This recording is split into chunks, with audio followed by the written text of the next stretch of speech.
Another end and another Yankees season ends in no World Series. Hell, we got swept. I don't remember the last time that happened at Yankee Stadium. It did happen though in the ALCS in 2012, but we were at Comerica. Nonetheless, Yankee fans are pissed. I'm pissed. Luca's pissed. Everyone has a right to be pissed, and I think change needs to happen. We've been calling for this for months. Obviously, people haven't seen the light till now. But welcome to the Twinbill podcast, everybody. Be sure to hit that like button, comment, and subscribe. Turn on post notifications so you know when the live stream pops or video drops. Appreciate y'all coming back. I know I say that for my channel, but also NyynewsTV as well. Become a member.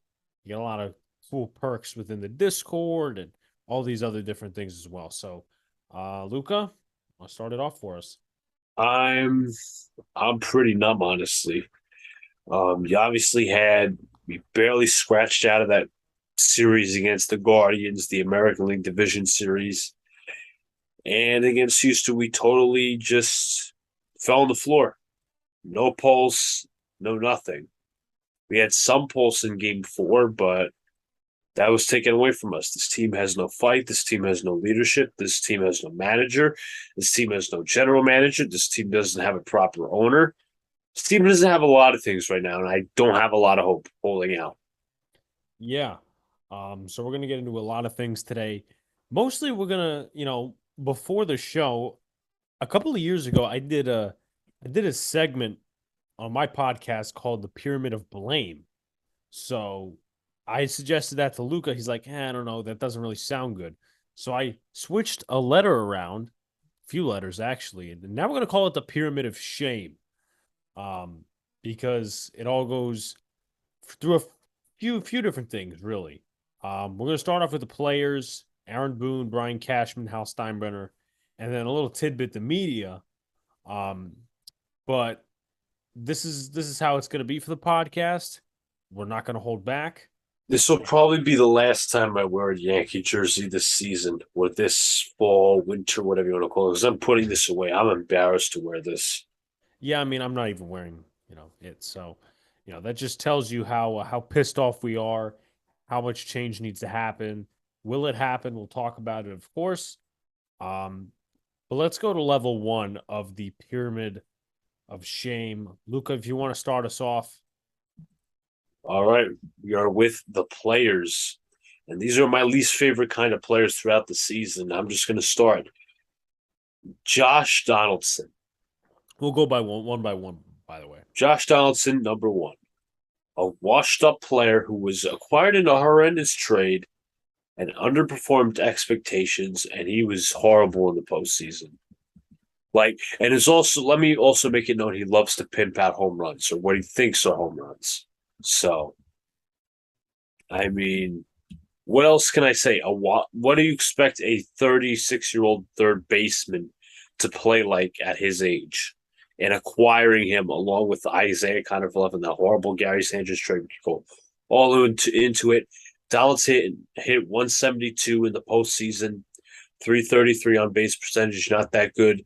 During the regular season, 222, 15 homers, 62 RBIs, a career low in homers outside of obviously the 2020 season, if you want to count that.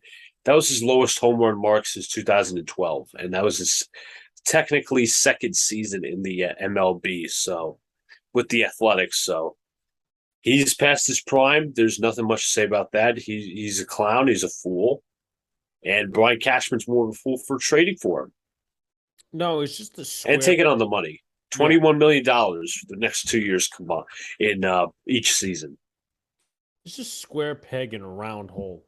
I mean, they wanted a guy with fight. First of all, they've been looking for a guy with quote unquote fight ever since there were rumors about the front office wanting to hire Buck Showalter mid-season last year when he was still working as a Yes network analyst. So you have that. And then you proceed to this year where they want to get a guy with fight and balls supposedly. As a player, they get Josh Donaldson, except it's 5 years too late.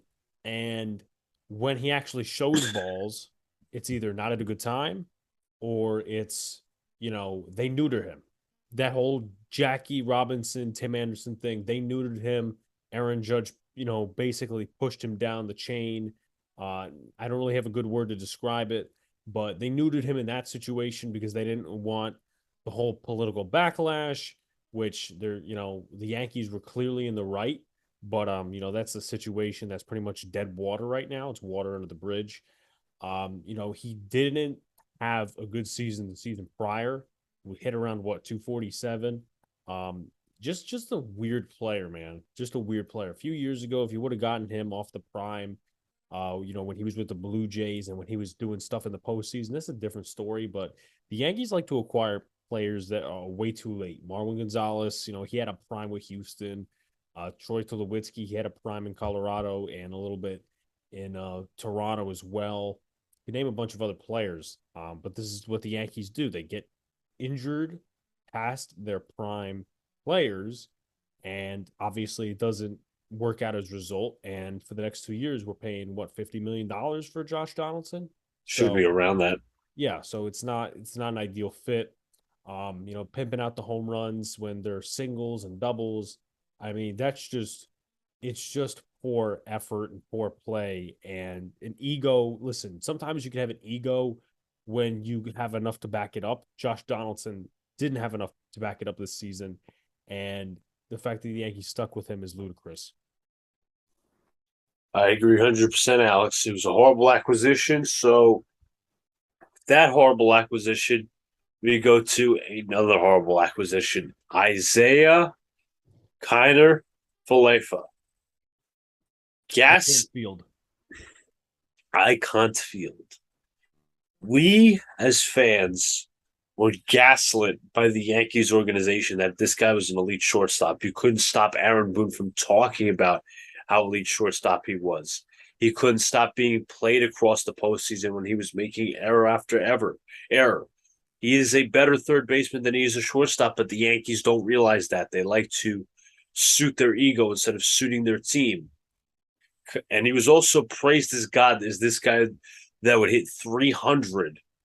He hit 261. Soft contact hitter. He even had his dad attack a couple of the Yankee fans, but that's besides the point. 4 homers, 48 RBIs, 261 batting average, 22 stolen bases. I'm actually kind of surprised at that number. He stole 20 last year. We move into his fielding statistics. 97% fielding percentage, around 97, 90. Well, let me do that number again. 97, 15 errors. Can I ask 15 some? errors. How Yes. many how many errors did Glaber make at shortstop? Last season 2020, or this season? 2021. At shortstop 2020, 2021. I want to look that up and see if it's actually either worse or better. I think IKF stats are worse, but we already know what the Yankees do. I'm just trying to suit a point here. In 2021, Glaber Torres at shortstop had 18 errors.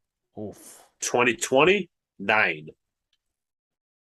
Okay, so And that was in 40 games. So do the math. You would have had a lot more. so technically he was a worse shortstop than IKF, Yes. but if you want to go on. So you have that.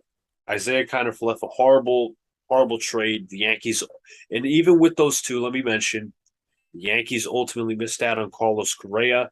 They gave him the money to sign Correa, or at least the Twins got an open space. Urshela, Sanchez, you know the deal. And Ben Rorvet, who some fans question the existence of. They might think he's just a doppelganger of some random guy. Aaron Hold Hicks. on, I got to give my opinion on IKF. Oh, Yeah, don't skip over me. Anyway, um, we actually thought he would be a solid fielder at shortstop. right. I know that Pete was one of the first guys talking about IKF as a possible, okay, you get this guy. Um, but he was bad for the Yankees. He was just terrible. This is another thing of once again the Yankees putting a round peg in a square hole, or a square peg in a round hole, whatever the hell you want to call it. Um, but it was just bad all the way. And you know what? Half of it's him, half of it's the organization. Right. But you're not taking on a lot of money with him. He's still a young player. It's horrible that, his dad and him got threatened and harassed and stuff. I don't condone that. Well, actually, is that the right word? Well, I guess it is. Um, but anyway, just another bad fit for the New York Yankees. And, they could have just done the Astros thing. They could have just went with the Oswald Peraza, but they didn't do that. And a stopgap's only supposed to start like half the year. That's what normal stopgaps do. Say he started the whole year at shortstop, and they didn't Yeah. learn from the Glaber Torres incident, and he started the whole season. And Terrible Oswald, acquisition. again, as you said, Oswald. I think the Isaiah kind of Falefa acquisition would have been just as the same as if the Yankees would have signed Andrelton Simmons. Simmons actually was a shortstop, though. Let's Yeah, be Simmons real. was better And they defensively, didn't. but I'll make this now. Once again, I blame organization. And I also blame IKF because you got to adjust at some point or tell them, listen, I'm not a good shortstop. You got to move me. But in terms of the organization, they didn't want to move off their egos with Josh Donaldson when it was very clear when IKF started playing third base because Donaldson was injured or whatever the case was. They didn't want to move off Donaldson's ego forever. So they put IKF at third for a very short time. And then when Donaldson came back, they didn't want to move off their ego. They didn't want to, have that 25, $50 million player over the next 2 years sit on the bench. So that's just another mishap by this Yankees organization once again that goes in the pyramid of shame. yeah, of course. So next up, as I marked on earlier, Aaron Hicks.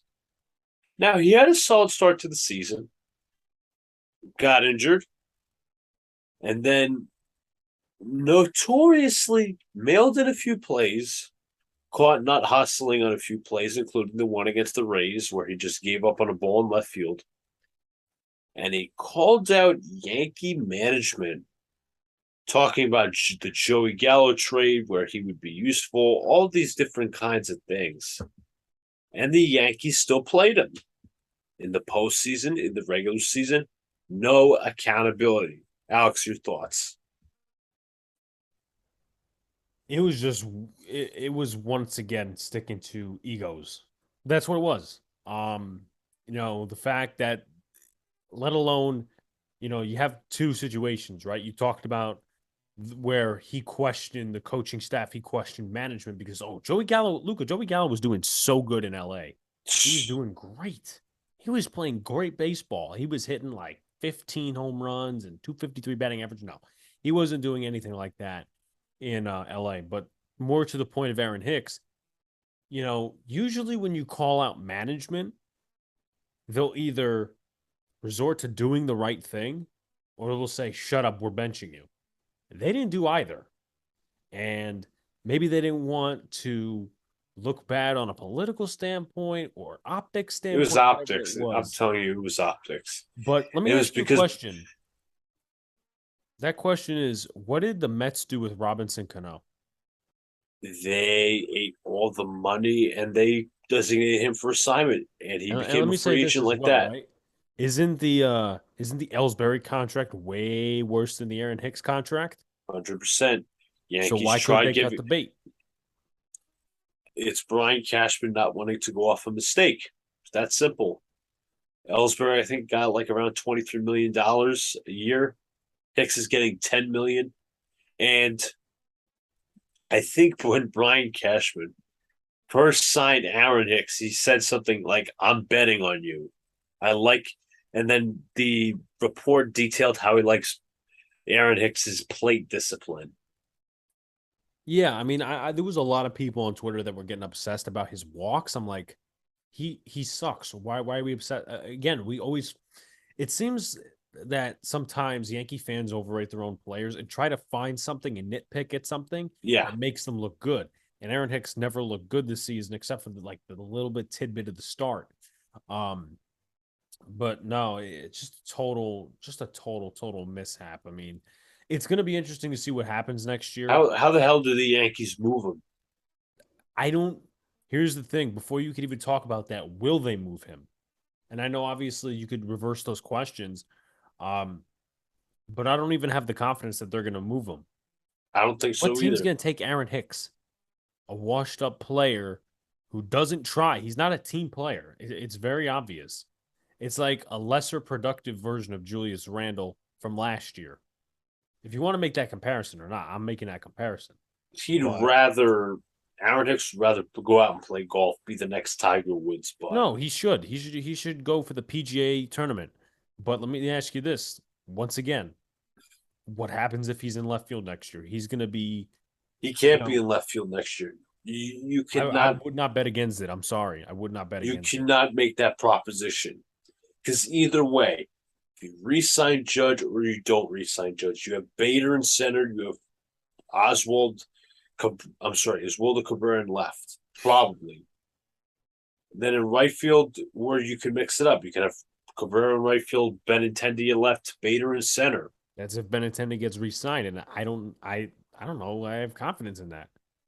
Yeah, I don't know if I have the confidence that the Yankees are going to use him correctly. So that would be like the ultimate worst case scenario. Brian Cashman would have that would be like a kind of a last ditch effort thing. But Yeah. No, I fully agree with you. that's like having confidence in a piece of crap. It's just going to be sitting there. It's not going to be doing anything. I guess that's a comparison. Want to move on? Yeah, I mean that's what Hicks is. But anyway, moving on. Aroldis Chapman, who won't be a Yankee after the season, most likely.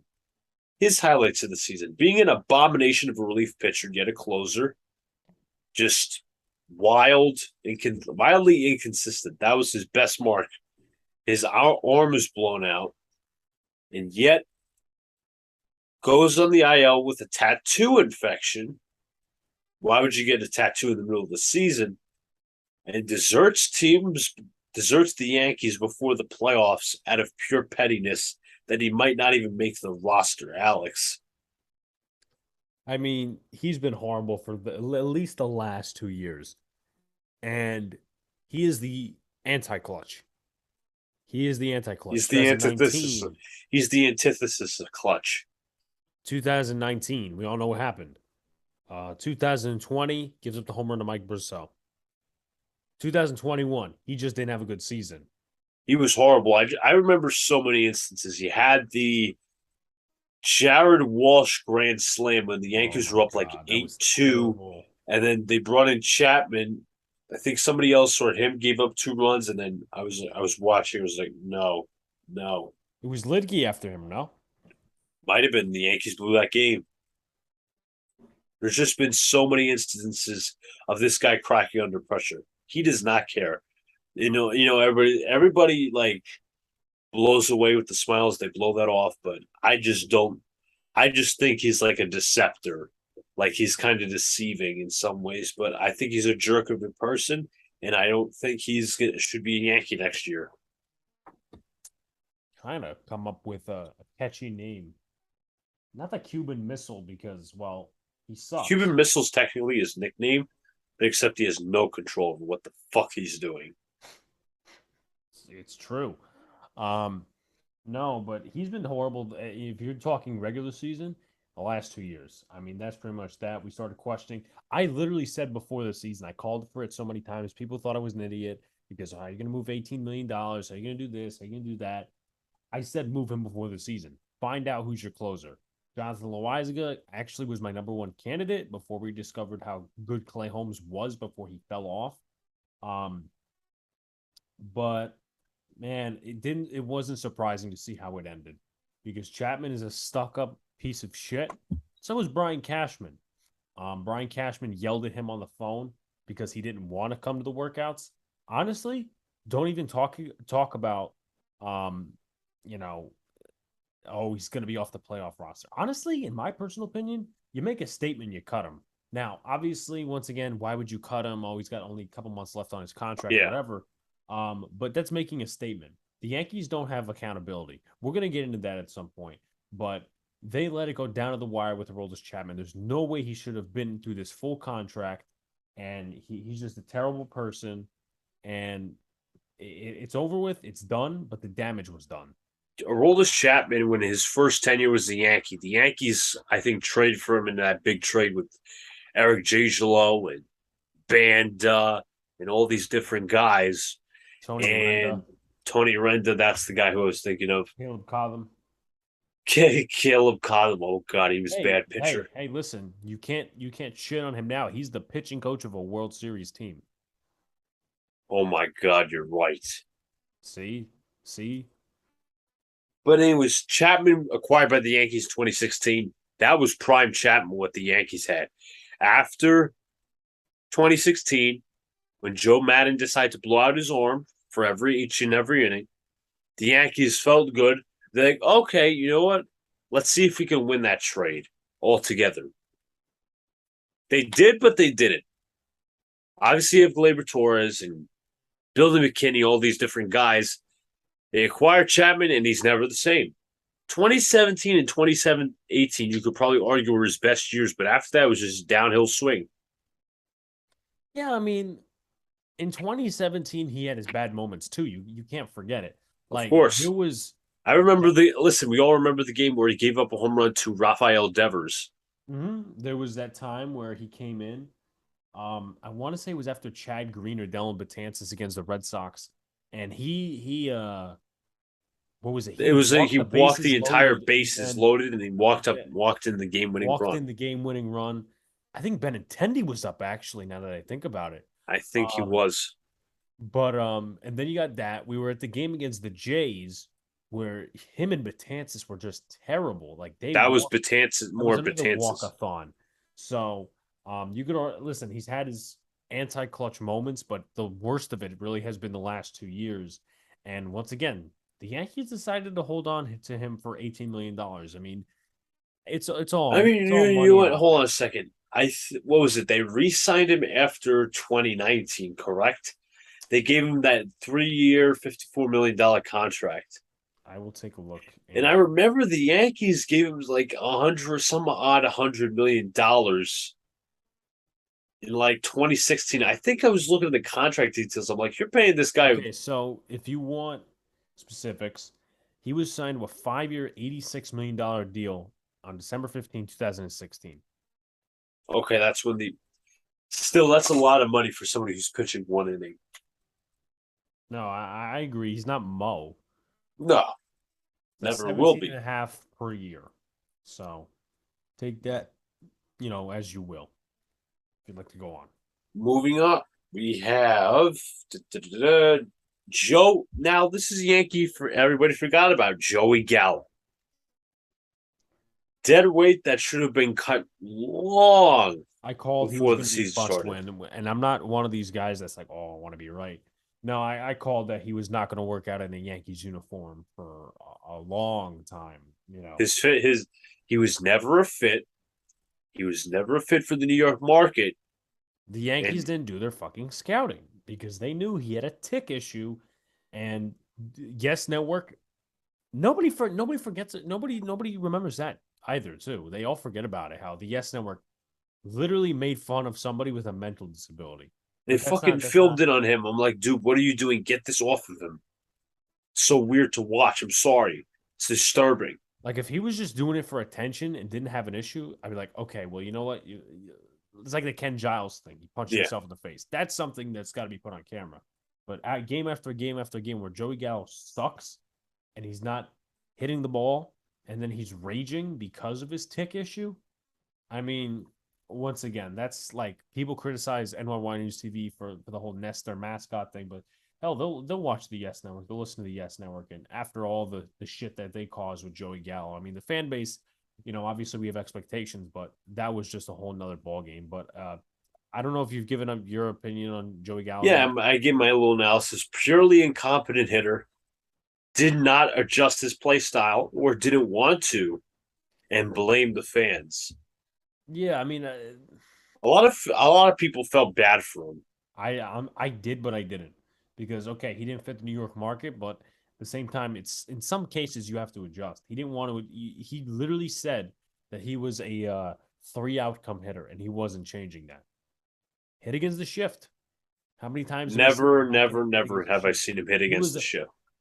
if I'm being nice, he was a nightmare to watch in the Yankees uniform. And that trade, listen, okay, we got a double A player back, but the damage was still done. Absolutely, 100%.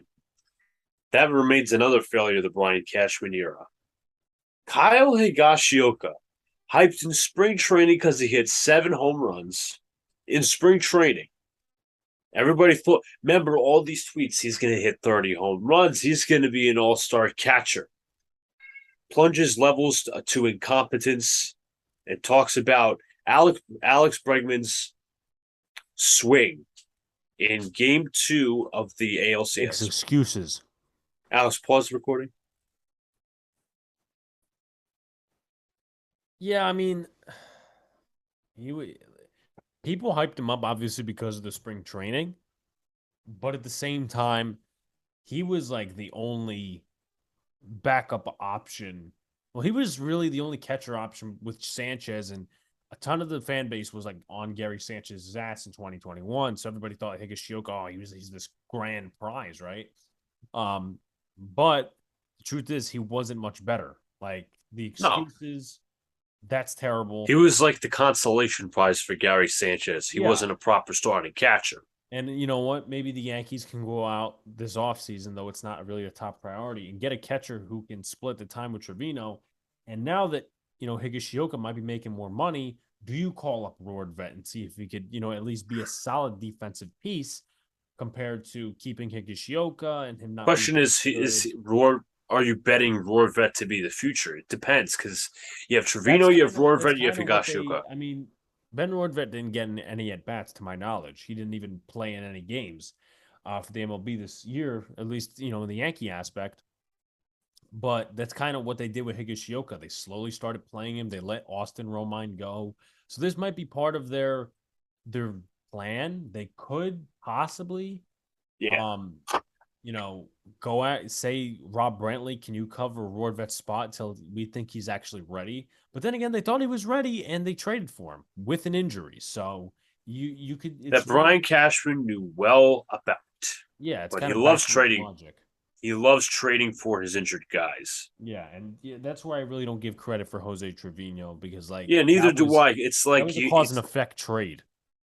it's not like, oh well, this guy came out of the woodworks. This guy Trevino was a good defensive catcher, but you traded for Trevino because Ben Rorvet did not work out. No, So it's like absolutely. it was a saving face kind of move. So with that, we're going to move on to Frankie Montas, Montas acquired is a at big one. acquired at the trade deadline from the Oakland Athletics, who pitched worse away from Oakland and had shoulder issues. Promptly, he got injured in September and pitched, I think, a 1 game in October. In game 1 of the division series, didn't he give up a home run to Jeremy Pena? He gave up. I don't know if it was the Pena, but he gave up a home run. That's what I know. Yep, Pena. And yeah, as a Yankee, let me get up his stats. 1-3 with a 6.35 ERA. I want him gone by the end of the Consolation season. prize. That's the consolation prize for I, not getting Luis Castillo. I said I wanted Castillo. I don't care. Like everybody's like, Anthony Volpe this, Anthony Volpe that. You got to save Anthony Volpe. The Yankees never have a plan for the rookies, so I'm not betting on the fact they will have a plan for Volpe. I do not care that he's a top 1 prospect. I don't care. Listen, Volpe is great and all In theory, in theory in Double A, not so. but we have yet to see even if the Yankees do have a plan for him, he's a prospect. He's not a proven baseball player in the big leagues. He's a prospect. They pan out, some don't. No, I definitely agree there. I mean, I wanted Castillo. I wasn't a guy who wanted to settle for Montas. Castillo dominated for the Mariners, but fuck that. No, I mean, didn't he? I mean, to be fair, he did blow up in that one playoff game. Is that correct? Against the Astros, I feel like he didn't have a good start, but nonetheless, there's no, you don't have to do that research if you don't want to. But he would have been such a plus alongside even Burke. when we went to Yankee Stadium and he pitched in that environment, I know he was with the crappy Reds. Castillo, as a Red, pitched like he was pitching Game 7 of the World Series. He was lights out. He was lights out against us. I think he had one run in his time, and we were nearly no hit. Yeah, That's we were against like, the first place Yankees.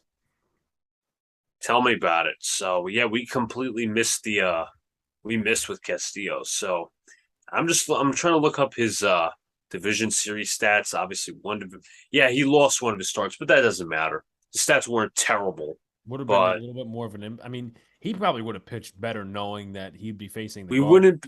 We would be leaving. Let's be honest. We'd be leaving Nestor in the bullpen probably You know if we what? weren't You know there. what also goes in there as well. Tyon would have never started against the Astros. Never. It would have been Cole. Well, not organized, but it would have been Cole, Nestor, Castillo, and Severino. Right. No. Castillo is that 1-2 guy. Agreed. So that's how I see it in my eyes. So the next level of the pyramid of shame is the one. I'm going to stand up for this. The only Aaron Boone. Our favorite, the manager that's coming back this year. The guy who makes excuses to justify losing. Who talks about a roof being open that possibly would have, or a roof being closed that possibly would have won the Yankees the game. A guy who said that he was being bullied by an umpire. A guy who's soft mentality, who's A guy basically who motivated who motivated the fucking team with one of the organization's biggest failures, the 0-4 collapse. Imagine if Brian Dable motivated the New York Giants against the Ravens with a 34-7 Super Bowl loss. Imagine how that would have went. I gotta find something against. Nah, I can't find something for the. I can't think of it from a football subject, but you made your point. What a disgrace for Aaron Boone to do that. He's not a manager. He's a patsy. He's literally a patsy. Softest manager around, couldn't manage a bullpen. He manages in quotes with no urgency. He doesn't believe his own bullshit. Alex, you heard him throughout the middle of the year. Isaiah Kinderfluff is one of the best shortstops across MLB. When the metrics say he's not, he kept quoting it and quoting it and quoting, saying the same bullshit. I seriously think he is a pathological liar in my eyes. I don't know if he even believes his own bullshit. So if he wasn't playing IKF, and you could debate whether this is front office or not, the fact that he wasn't playing IKF in elimination games tells that he is not a narcissist. He does not believe his own lies. But he's exactly a pathological liar. It tells you everything you need to know about this manager. To me, when your own players call you out and question your decision making, they don't respect you. Severino, Clay Holmes call him out in game after game. What was it? Game 3 of the American League Division Series. They might like him, but they just don't respect him. They don't. They see him as a friend, not a leader, and that's a problem with this team. The Yankees lack leadership. There's no tough mentality in that locker room. I don't care who it is. The fact, another thing you probably didn't mention yet, the Bader thing. Of course. Usually you tell your players, listen, we're making a change. Like if you're benching somebody in the NFL, you're going to tell them. You're going to be benched. We're going to go with this guy. He gives us the best chance to win. But, Aaron Boone's like, Harrison, you're going to be manning second. That would have been probably the way to tell him, except he's going to blame him for not looking at a fucking lineup card. Yeah, he didn't look it up at his lineup card and all this other shit. I don't know. Forgot how I did my Boone impression a few hours ago, but no, nonetheless, I mean, he's turned into a box of excuses again. He's turned into a box of excuses, unicornios, whatever you want to use, and I feel like he could be a good manager, but the problem with that in theory is even in the first half, the Yankees didn't have leadership. They didn't have a strong sense of accountability. They just didn't have the toughness. Miles Straw goes after Yankee fans, the one who put the money in the pockets of the players. Guess what? They don't say anything. Aaron Boone No, said something, but it wasn't relatively close to what you should say when your fans and your consumers and your customers are being attacked. I mean, I said it all, so it's not like people taking the Brian Cashman thing out of context. But no, I mean, he's been a terrible manager. This was one of the worst playoffs I've seen, managed because the of Yankees course. did by the Guardians and then they get swept. There was no fight. As you mentioned, the Red Sox You didn't thing, even mention the this. excuses. Go ahead. Aaron Boone taking out his ace 3-0 in That's ALDS two game nothing. three. I think it was 2-0. 2-0. And he'd That first of shoot. all, you're down 2 runs. Why not go with your best? Why not stay with your best? What do you have to lose? I mean, He what are essentially you told being what Garrett are you being Cole. conservative with Garrett Cole for? It's He not like essentially told Garrett Cole, I have no confidence in you. We're going to the bullpen. right. And here's also the Fuck thing you as and your well. $36 million. Here's the thing as well. Sometimes he's planning ahead when there is no ahead. Remember what he said about IKF weeks ahead? Yeah, He said in a maybe couple of part of the weeks. playoffs. No, but sometimes he would jerk off the bullpen by micromanaging. That's what he did. Again, the first game against the Astros, I think it was. I want to say it was the first game against the Astros when they had Montas in and all these different It was guys. Montas, Clark Schmidt, Yeah. And then, what was it? Wandy for 3 innings against the Guardians. But then 4 sometimes fucking games in a row. sometimes he doesn't even use his best guys because he wants to save them for games that don't even exist. No, it's like if he doesn't like a certain matchup, like if he's forced to pitch Tyone, he's gonna be like, okay, I'm gonna save all my best guys for my best He's matchup in not he's game not a two. baseball guy. He's openly mailing in games, and he's making excuses to justify losing. That's why I don't want him back here. He's a certified. And listen, look, I understand that in theory, in the first half, he was a good manager when he was given the reins. The Yankees were a first place team, but you could also dissect that. Aaron Judge was carrying the team. That's number one. The pitching was also elite. Pitching was very good at the beginning of the year. That's number two. Number three, let's see. I don't know. This team still didn't have a sense of leadership. It still doesn't have a sense of accountability. So, I mean, Joey Gallo every was getting everyday reps. exactly. And listen, was it costing the Yankees games? No. Was Aaron Hicks playing costing Yankees games? No. But at the same time, you don't micromanage that, but you micromanage the bullpen for games that you're taking off and you're saving for future months. This is now once again you could factor that in with the front office, and then once again go back to the thing. Oh, Boone is a good manager in theory in the first half. Well, guess what? He doesn't have a tough mentality, and he, in my personal opinion, is becoming part of the aura nowadays in sports where you can't have a tough manager, you can't have a tough front office, you can't just have tough leadership. That's and I hate to pick on basketball, but that's what basketball is becoming. Stars taking the reins. Now, the Yankees don't necessarily have any stars that are being GMs. It's all being headed by the front office. Right. So, listen, he's just not a competent manager for the New York Yankees. Remember Hal Steinbrenner said earlier on Wednesday, this guy's a great manager. I don't see any change happening. You know what? He's right. He is a great manager at Taco Bell. But could he manage a Dairy Queen? Probably not. But I don't know. I was just about to say something, but it's not relevant to the podcast. Anyway, so we all want Aaron Boone to be fired. He won't be fired. So we got to go to his boss, Brian Cashman. His time is up, dude.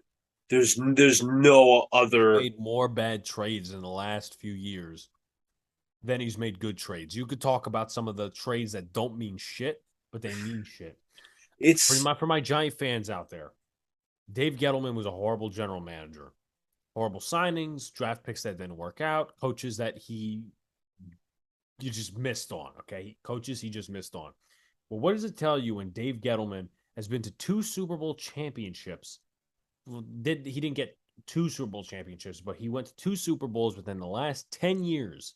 Within the last 10, built a team that went 15-1, but 2 Super Bowls in the last 10 to 12 years, and he won one. as a scout of the New York Giants, but the Yankees haven't been to the World Series since 2009. They Correct. haven't been close. They haven't even been in the World Series. That tells you something. Literally, you can make a entire college paper, APA format, full of bad Brian Cashman trades. Edwin Encarnacion, signing Chris Carter, Jacoby Ellsbury, the IKF Donaldson trade, The Joey Joey Gallo Gallo trade. trade. Montas trade. Montage trade. That's 6. Let's go to 10, shall we? Let's see. Signing Troy Tulowitzki, if you really want to count that. Jay Bruce in the beginning half of the year, last year as your first baseman. Okay. Let's Travis go. Hafner, Lyle Overbay. Extending. No, well, that's kind of a moot point. That's 2013. But Extending it's Aaron still Hicks. factoring in. Still I factoring know, in. I know, but you're talking like we want to be recent with this Lance stuff. Lynn, like in that time, I don't think he was good for the Yankees. Extending Aaron Hicks, not signing Aaron Judge, deciding to play the media game and negotiating through the media. Remember, in 2021, in the offseason, Brian Cashman's like, we're going to have more of an open budget. We're going to spend money. We're going to do this and that. The Yankees decide to trade for Cash Josh God, Dunn. though, right? Yeah, Right. The company. Cash God. I mean, he's the best general manager ever. I mean, just read the fucking Andy Martino article. I just fucking sit through. Anyway, Josh Donaldson, IKF, but we couldn't sign any shortstops because we had to re-sign Aaron Judge. What did we not do? Before the regular season, we did not re-sign Aaron Judge. We did not extend Aaron Judge. We decided to lowball him. We decided to embarrass him in the media. We decided to get the media to create spin articles on Aaron Judge and talk about how much of an embarrassment he is and how much Brian Cashman was right because Brian Cashman has to win every battle. How much do we have to talk about Brian Cashman? Nearly bringing Aaron Judge to arbitration before Judge had to settle. Is that any relevant topic? No, it's of course in time when people called him Cash God and when he made all these great trades at the deadline. Listen, injuries happen, but it's all about next man up mentality. This is a guy that you guys claim, and maybe us too a little bit, that he controls Aaron Boone.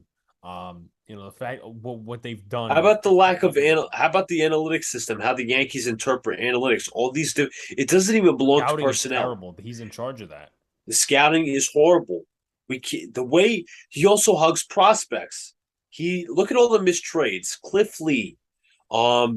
Yankees could have had Justin Verlander back in 2017. Won a World Series. We could have possibly won the World Series that year. Garrett Cole, Luis Castillo, was mentioned, hugging the prospects. And those prospects almost never pan out because we don't put them in a position to succeed. We instead manipulate their service time. And it's like, what is your strategy here, Cashman? What is the strategy? But he's suddenly a great GM.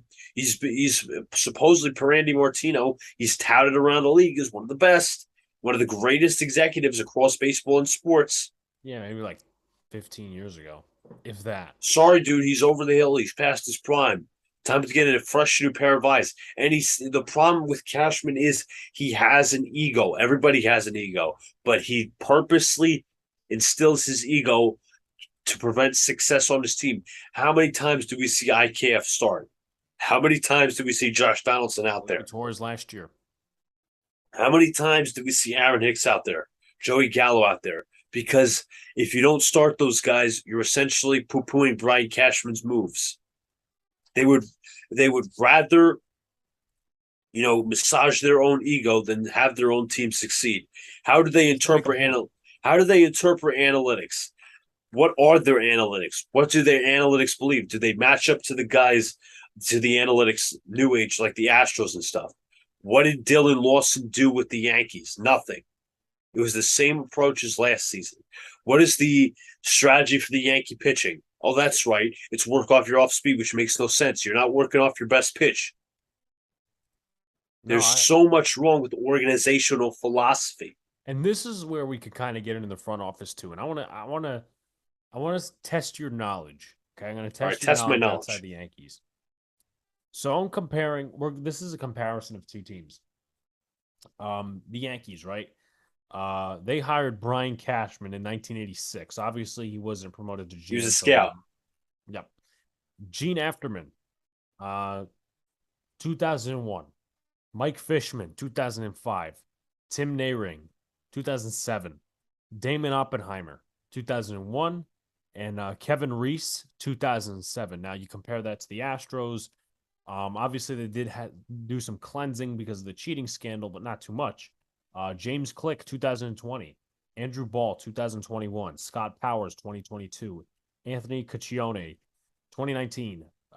Tommy Kawamura, 2015. And Sarah Goodrum, 2022. What team am I talking about? What team am I referencing when I'm talking about the Yankees and their scouts being super old? You talk. Oh, the New York Giants. And let me remind you guys before we bridge into Hal Steinbrenner, if we want to make any more points, of course, on Brian Cashman is actually, you know what? Let's go over that right now. Do you have any more points to make on Brian Cashman? I really don't think I do. I Okay. honestly don't. We all said it. Brian Cashman lying to the fans, gaslighting the fans, all these different kinds of things. It's horrible, man. How could you possibly, after 13 years of straight failure to go to the World Series, in a team in an organization that expects to go to the World Series year after year? But Luca, that's our fault. Andy Martino said it. It's our fault. We It's the expected it. fan. Yeah, of course. It's what is it? Andy Martino knows a lot, Yeah, but Mets reporter. it's the principle of failure. How could you keep running it back and not expecting the same result? It's the simple definition of insanity. Doing the same thing all over again without changing anything and expecting the same fucking result. That's what this Yankee team is doing. Aaron Boone has been the manager for about 4 or 5 years now. Brian Cashman has been the general manager for how long now? We haven't won a chip since 2009. It's time to clean house. It's time to get rid of both of them.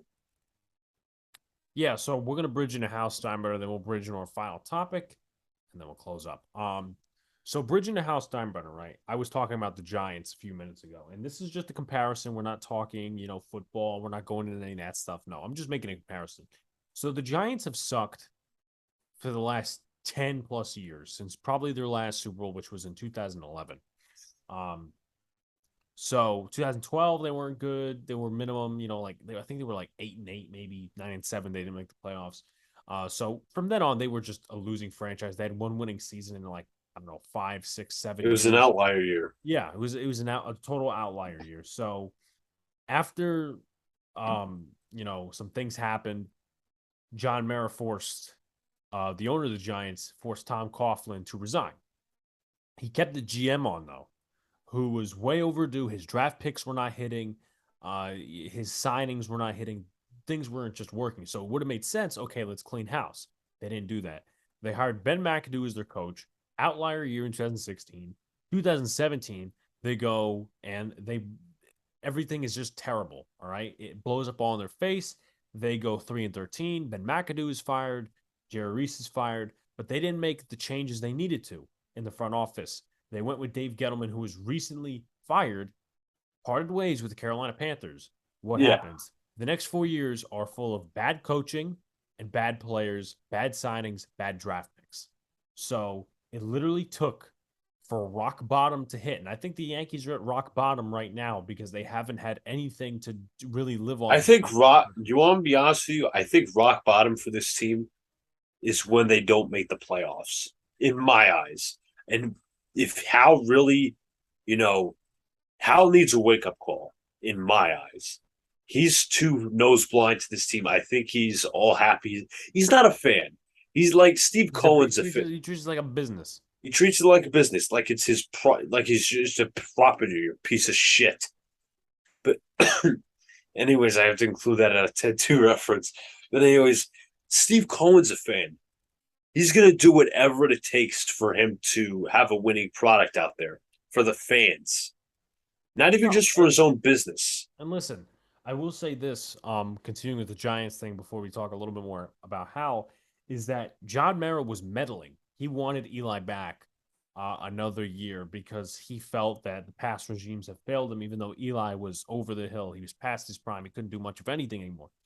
That's showing you that, yes, he made bad decisions and he meddled, but that shows you he cares about his team because of what his family has done. You know, let's not forget, everybody, Steinbrenner's bought the Yankees in, what was it, 1973. Yes. The Maras have owned the Giants since 1925.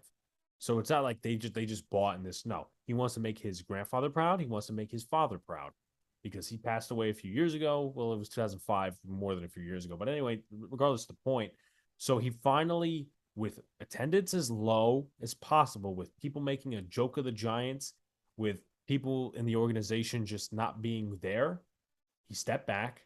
He fired everybody. Or at least the general manager left, fired the head coach. They went their separate ways, and then he got two guys that right now, if you're a Giants fan, they know what they're doing. And then Exactly. He cleaned house. he took it upon himself to tell Joe Shane, who's the general manager of the New York Giants now.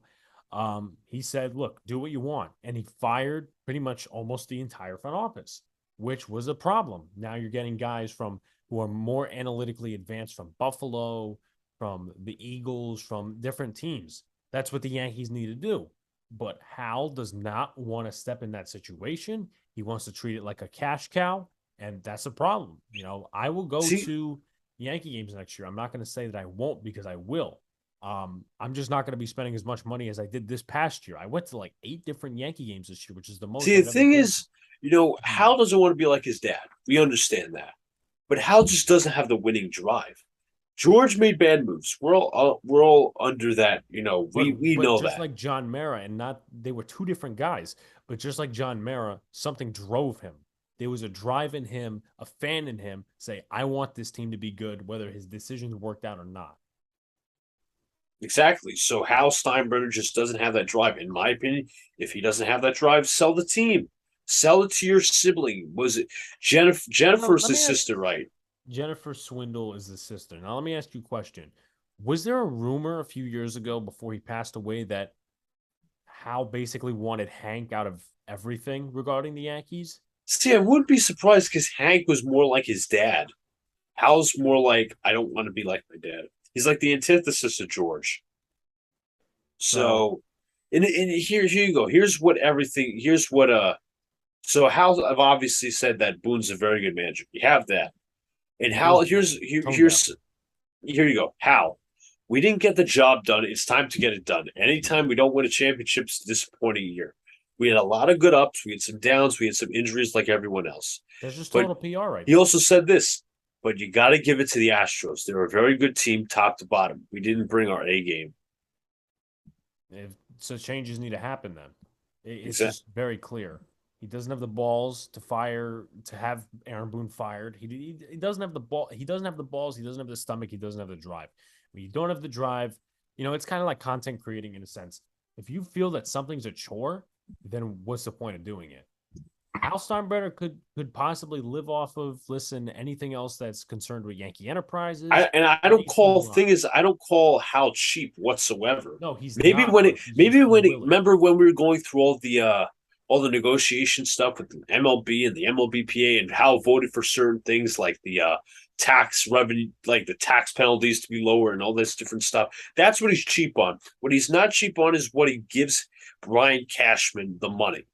Brian Cashman does not use the money in the right way.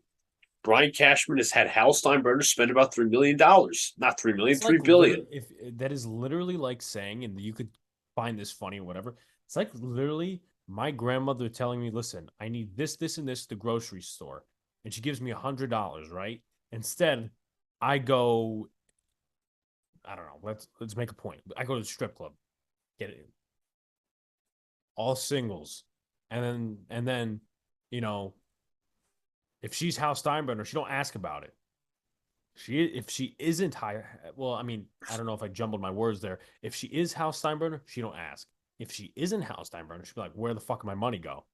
So the process, the point is that he doesn't check in on what's being spent because guess what? He's getting that back anyway. do Like the whatever. thing is, like you brought up John Mara. James Dolan was very overbearing, and he stepped back. He's let the basketball people handle his basketball decisions, but he does have a drive inside him. I don't think he's a cheap guy. He wants his product to work. Yeah, So I agree. Hal just doesn't have that drive. We can complain about Mara and Dolan, whatever we want. They have drive in them. Yeah, he might be one of the worst owners in New York right now. Like New York, I'm not going to consider too much hockey because I don't know too much about, the Islanders owner. I know Dolan owns the Rangers. Um, you know, I don't know about the Johnsons. Like, I guess they have a drive. They're Jersey people. Um, Cohen, I don't. obviously, I don't like talking about the Johnsons. well, okay. So for the Listen, my team is 5-2, but that's regardless. okay. They're just So cringy. But anyway, Hal just anyways, doesn't have a drive. You want to finish up on the great big bad New York media that's no longer? I mean the wussies. Yeah. So let's Let me take just a say look at this. this I out. forgot to mention this. Okay. Mariano Rivera says if he was the owner for the Yankees, that Aaron Boone would be fired Okay. regarding the You know what? 04 Let stuff. me let me bring something up about how Steinbrenner. You want to talk about Judge? You want to talk about this, that, and the other thing? The fact that he's allowed Brian Cashman to mistreat his main source of money on the team, which is Aaron Judge, is a sin. And that fact that he's done this to Bernie Williams, which I believe he's a victim, because back in 2000 something, when they were trying to extend, like there was some bad negotiations. Derek Jeter, Derek Jeter, Mariano Rivera probably doesn't like Cashman, but then again, I don't know that for sure. There's just so many Posada. Yankee legends. There's Posada so is best friends with Derek Jeter. yeah, and he probably does not like Brian Cashman. So what does that lead to? A Rod probably doesn't like Brian Cashman. No, Hell, are you kidding? Brian A Rod. Cashman spited A Rod and put Joey Gallo as number 13. But they could Yankee boys could also use the defense that A-Rod actually tried to sue the team and all these different things. But A-Rod, not that he's an agenda against the Yankees, he speaks out for the Yankees, speaks out against the Yankees. He tells the honest truth, and a lot of fans hate him for it for some reason. But it's like he never was like you ever see an old timers day with him included? No, never. The one thing I'll give credit to the Knicks for, they treat their alumni very well, like the Patrick Ewings, the like obviously Anthony Mason, rest in peace. Like all those guys, Allen Houston, John Starks, Dolan treats them well. He takes care of them. Bernard King. Do you see that with the Yankees? Do you ever hear reports of Brian Cashman taking care of Derek Jeter? No, Brian Cashman hates Derek Jeter. He holds grudges. That's what he Why does. do you think he had John Heyman write that piece of shit article about why Derek Jeter shouldn't be a general manager? No, I mean Because Jeter likes only praise and Brian Cashman handles criticism. He doesn't fucking take criticism. And that was another point about Cashman. He doesn't fucking take criticism at all. All he does is spin out of it. He gets the media it's to cover his ass. the Yankees, once again, quoting somebody, are a political optic organization. Now, we could translate into that our last pyramid. Well, they're not really a pyramid in the level in the pyramid of shame, but you could say they're a part of the problem is the fact that nobody asks the questions. And I'll bring up something here. I've disagreed with a lot of different people about this. I've disagreed with Donald Stewart, our co-host of Boys in Big Apple, and I've also disagreed with Pete because it's a couple of different things. People were talking about Michael Kay and how he was basically shouting out our vision. Now, there's obviously some things I have some problems with that statement because it's a matter of disagreements. Donald's like, because if any of you don't know, Michael Kay basically recanted all of what he said and said it's on the He players. took 3 steps back. He He took also three said steps Hal's a back. great owner, which is a complete load of shit. Exactly. So obviously someone upstairs said, Michael Kay, you better cut your crap out.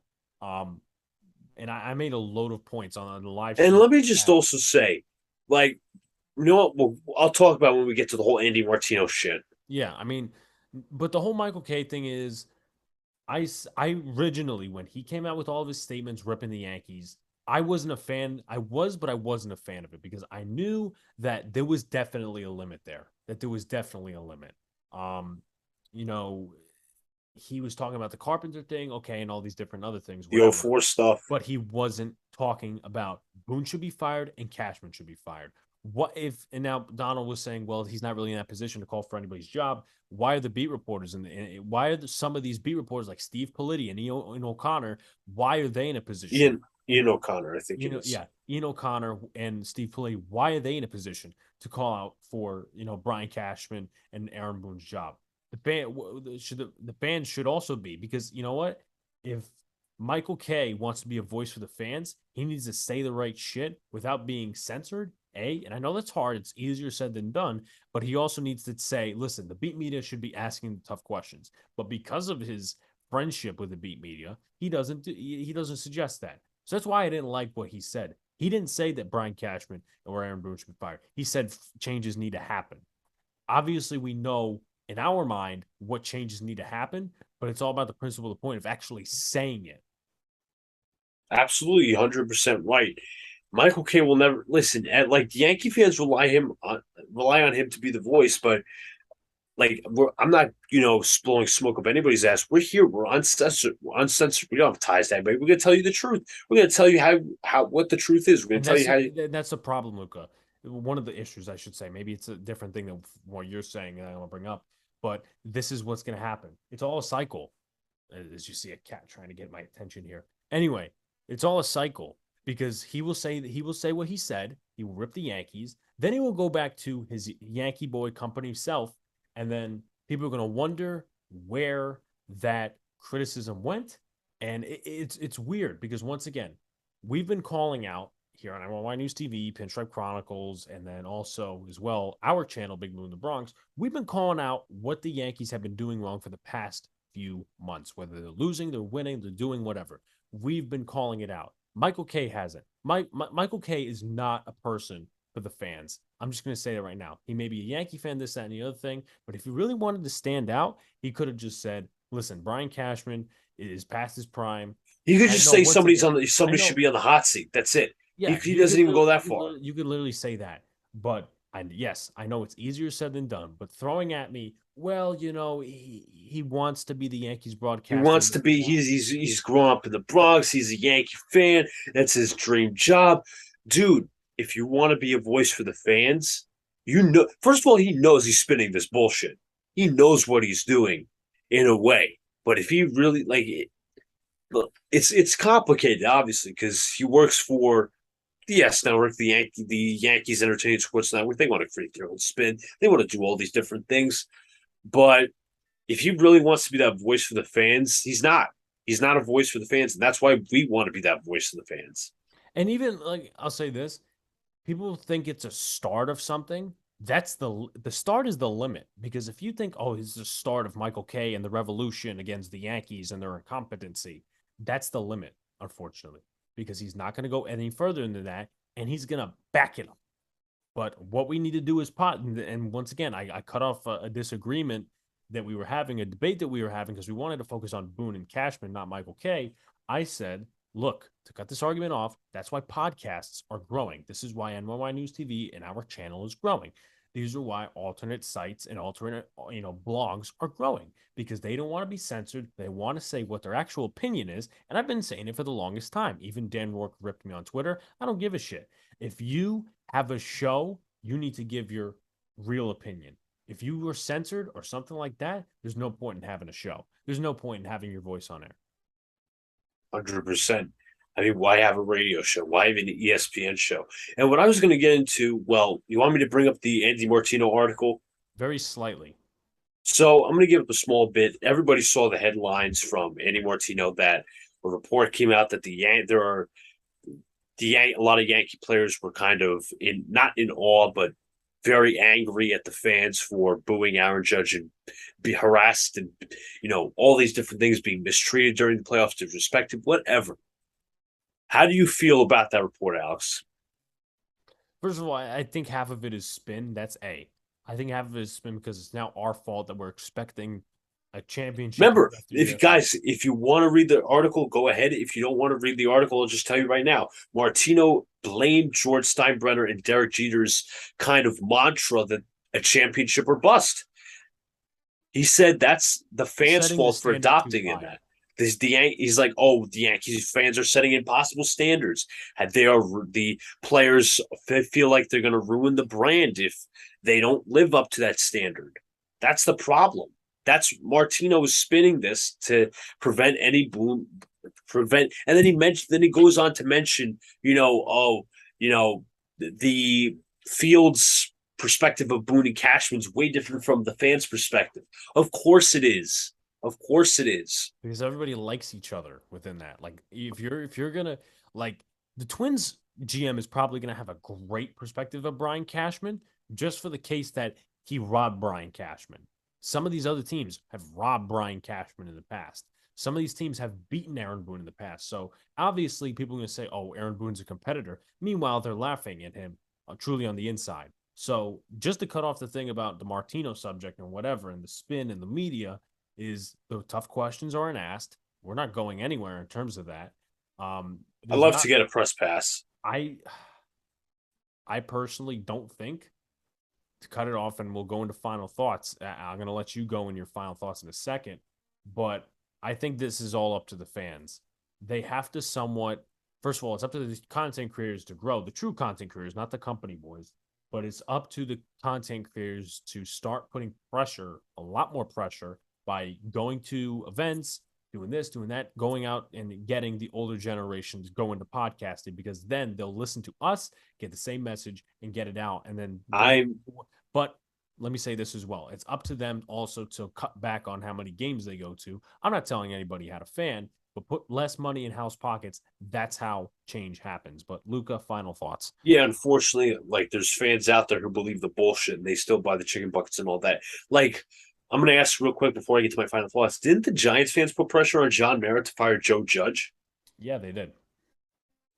There you go. That's why we have a platform. My final thoughts. Last time I'll be wearing this jersey for a while. I'm embarrassed to be a Yankee fan. I'm not embarrassed, however, to be a content creator for NyynewsTV. Speaking on my platform. I'm hoping our platform changes how the Yankees do their thing. Because the way they're going right now, they're never winning the World Series under this tandem. No, I agree. Like, comment, subscribe, turn on post notifications so you know when a live stream pops or video drops. I know I say that for my channel, but I'll say it for NyynewsTV as well. Become a member. 5 stars on Apple Podcasts, everybody. Great doing the show. Hopefully next week we'll be live, but then again, I don't know if Pete's going to be doing the World Series or not. Peace out, guys. See you later. Stay cool. Before it hits the front page, NYYNY.